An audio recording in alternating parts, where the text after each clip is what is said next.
여러분 안녕하십니까? 오늘은 몰도바라는 나라와 러시아 푸틴의 정적 나발리에 관련해서 방송해 드리겠습니다. 우크라이나 서남부 국경을 접하고 있는 나라, 동유럽의 중립국이며 유럽에서 가장 가난한 나라로 알려진 나라이죠. 과거 소련에 속해 있던 나라로서 소련이 해체된 후에 독립했는데요. 우크라이나처럼 반러시아적이고 유럽 지향적 국가로서 유럽연합에 가입하기 위해서 상당히 노력하고 있는 우크라이나와 비슷한 나라입니다. 이 몰도바가 자국 영토에서 우크라이나의 군사훈련을 지원하겠다는 사실이 알려집니다. 러시아가 발끈하죠. 러시아가 각종 외교 조치를 통해서 항의하면서 러시아와의 갈등이 지금 격화되고 있습니다.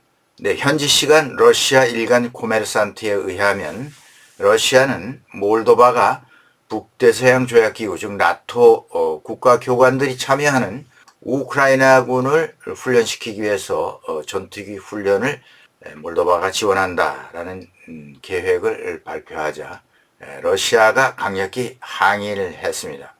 러시아 외무부는 즉각 전날 모스크바 주재 몰도바 대사 릴리아 다리우스를 초치해서 이런 비우호적인 행동을 하는 이 몰도바가 이렇게 앞으로 계속 이런 짓을 하면 추가 보복 조치에 나설 것이다. 이렇게 경고를 했습니다. 네, 이어서 몰도바의 중립주의를 포기하고 우크라이나 정권처럼 러시아의 적대 행위에 직접 관여하는 것. 다시 말해서 이런 식으로 전투기 훈련 같은 것을 지원하면 용납하지 않겠다. 이렇게 경고를 했습니다. 러시아가 얼마 전에 우크라이나 다음에 몰도바를 침공할 것이다 라는 이야기를 한 적이 있었죠. 또 몰도바에서 러시아인에 대한 차별 사례와 근거 없는 입국 거부가 빈번해지고 있다. 그러면서 러시아는 이런 몰도바가 하고 있는 러시아 반대 조치에 대응하기 위해서 특정 몰도바인의 러시아 입국을 금하겠다 이렇게 밝혔습니다. 입국이 금지된 몰도바인 가운데는 마리아 산두 몰도바 대통령 참모진과 고위 관료들 또 다수의 언론인이 포함됐다고 몰도바 이고르 자하로프 대변인이 밝혔습니다. 그런데 몰도바인의 입국 거부가 처음은 아닙니다.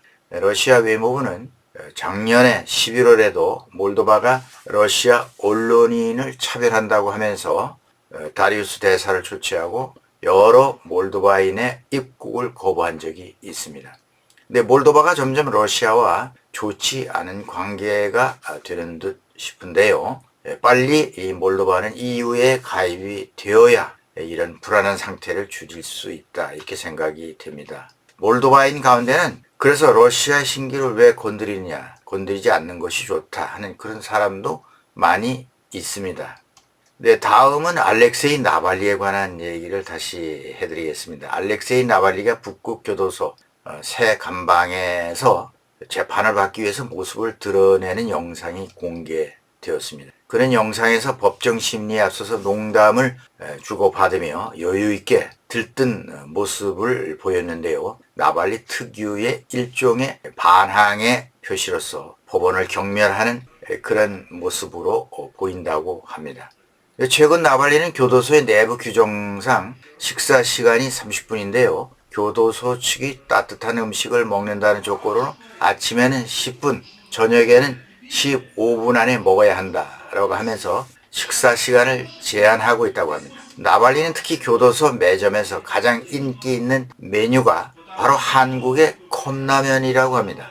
컵라면 중에서 팔도라면이라고 하면서 그래서 컵라면을 여유있게 먹고 싶어서 식사시간 제한 폐지를 교도소 측에 강력히 요구했다고 합니다. 소송을 걸었다고 하죠. 그런데 거부당했죠. 뜨거운 물을 부어야 되는 라면을 빨리 먹느라고 혀를 대었다고 하는 그런 말도 덧붙였는데요.